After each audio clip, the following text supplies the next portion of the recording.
بسم الله الرحمن الرحيم مدن وزير دولها قدوميها gobolka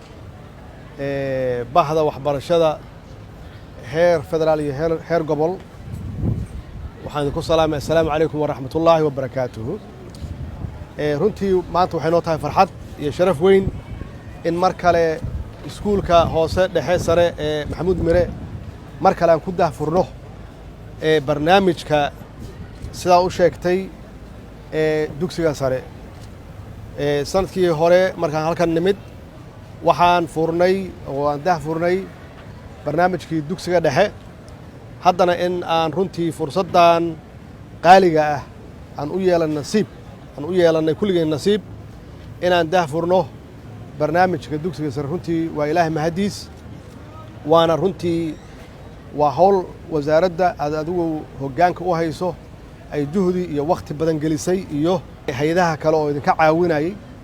in aan yeelanno barnaamij midaysan ee waxbarasho laga soo bilaabo dugsi hoose ilaa dugsi sare runtii waa waxqabadka ee dowladdan ee dhanka waxbarashada oo aan ugu talagalnay carruurteena inay helaan quality waxbarasho tayeysan si ay ula tartamaan hadda ka hor saan u sheegnay waddamada kale ee dhigooda ardada kale ee caalamka ay ula tartamaan waxaana lagu kala horumaraa waxbarashada iyo quality-ga waxbarashada ee dowladdu ku guulaysatay inay runtii ka shaqayso ardadeenna inaan siino waxbarasho tayeysan hadda ka hor waxaan sheegnay inaan bixinnay 3 milyan oo buug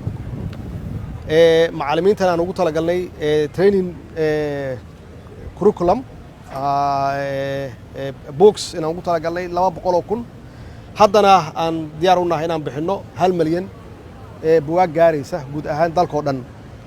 taasi waxay runtii ka turjumaysaa muhiimadda aan saarnay waxbarashada guud ahaan dalkoo dhan inaan gaarsiinno oo weliba aan ku mideenno quality-geeda marka runtii mudane wasiir shaqada wanaagsan adiga iyo howlwadeennadaada iyo wasaaraddaada qabateen aad iyo aad yaan runtii aan idinkaga mahad celinayaa iyo weliba sida aan u daadejinayno waxbarashada heer gobol oo aan 24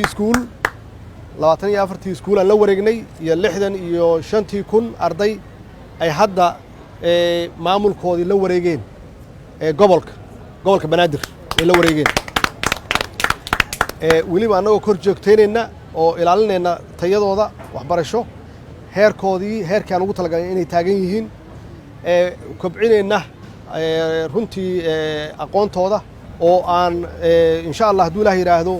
aan badinayno waxbarashada iskuullada ku soo wareegi doona gobolka banaadir guddoomiye haddee waxaan kugu soo wareejinnay intaasoo arday oo mas-uuliyaddeeda ku saaran tahay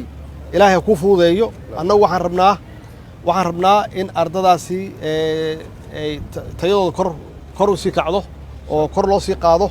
wax alla wixii taakuleena aad wasaaradda ka rabtan kolleyba dee diyaar ayaa lagula yahay dee ilaahay kuu fududeeyo hawsha